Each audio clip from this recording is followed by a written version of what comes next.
S Ramachandran Pillai സംസാരിക്കുന്നു.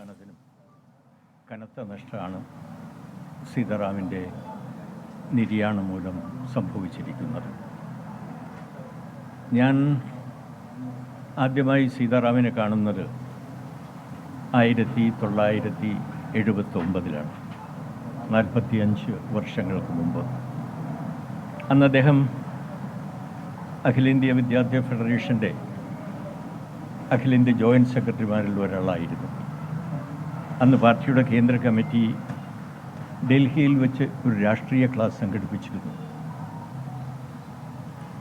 അവിടെ വെച്ചാണ് ഞാൻ ആദ്യമായി സീതാറാമിനെ കാണുന്നത്. 1984 മുതൽ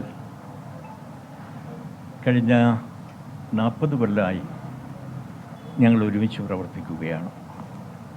1984 സീതാറാമിനെയും എന്നെയും ബിമൻ ബാസുവിനെയും മണിക് സർക്കാരിനെയും എല്ലാം പാർട്ടിയുടെ കേന്ദ്ര കമ്മിറ്റിയിലെ ക്ഷണിതാവായി പാർട്ടി തീരുമാനിക്കുന്നത്.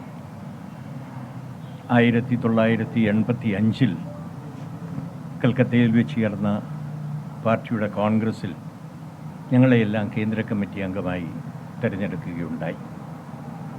തിരുവനന്തപുരത്ത് വെച്ച് 1989 പാർട്ടി കോൺഗ്രസ് നടക്കുകയുണ്ടായി. ആ പാർട്ടി കോൺഗ്രസ്സിൽ വെച്ച് സീതാറാമിനെയും പ്രകാശ് കാരാട്ടിനെയും മണിക് സർക്കാരിനെയും അതുപോലെ പി രാമചന്ദ്രനെയും എന്നെയുമെല്ലാം സെൻട്രൽ സെക്രട്ടേറിയറ്റിലേക്ക് തിരഞ്ഞെടുത്തു.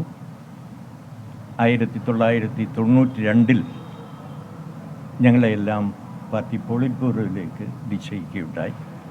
അങ്ങനെ 92 മുതൽ കഴിഞ്ഞ 30 കൊല്ലക്കാലം ഞങ്ങൾ ഒരുമിച്ച് പോളിറ്റ് ബ്യൂറോയിൽ പ്രവർത്തിച്ചു. സീതാറാം ഇപ്പോൾ പാർട്ടിയുടെ ജനറൽ സെക്രട്ടറിയായി 2015 ചുമതല ഏറ്റെടുത്തു. മാർക്സിസം സംബന്ധിച്ചുള്ള അത്യഗാധമായ അറിവ് അദ്ദേഹത്തിനുണ്ട്. നമ്മുടെ രാഷ്ട്രീയ പ്രശ്നങ്ങൾ സംബന്ധിച്ചുള്ള അത്യഗാധമായ അറിവുണ്ട്. സാർവദേശീയ പ്രശ്നങ്ങൾ സംബന്ധിച്ചും അത്യഗാധമായ അറിവാണ് അദ്ദേഹത്തിനുള്ളത്. അദ്ദേഹത്തിൻ്റെ നിര്യാണം കമ്മ്യൂണിസ്റ്റ് പാർട്ടി ഓഫ് ഇന്ത്യ മാർക്സിസ്റ്റിനെ സംബന്ധിച്ചിടത്തോളം വലിയ നഷ്ടമാണ്. കമ്മ്യൂണിസ്റ്റ് പാർട്ടി ഓഫ് ഇന്ത്യ മാർക്സിസ്റ്റിന് മാത്രമല്ല,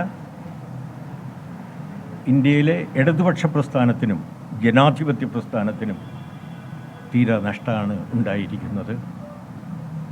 അത് മറ്റൊന്നും വിവരിക്കാനാവില്ല. ആ നിലയിൽ അതെ. എസ് രാമചന്ദ്രൻ പിള്ളയാണ് സീതാറാം യെച്ചൂരിയെ ഇപ്പോൾ അനുസ്മരിച്ചത്. 45 കൊല്ലം പാർട്ടി സെന്ററുമായി ബന്ധപ്പെട്ട് സീതാറാം യെച്ചൂരിക്കൊപ്പം ദിവസേന ഇടപഴകിയിട്ടുള്ള കമ്മ്യൂണിസ്റ്റ് നേതാവാണിപ്പോൾ സീതാറാം യെച്ചൂരിയെ അനുസ്മരിച്ചിരിക്കുന്നത്. SRPയുടെ പ്രതികരണമാണ് കണ്ടത്.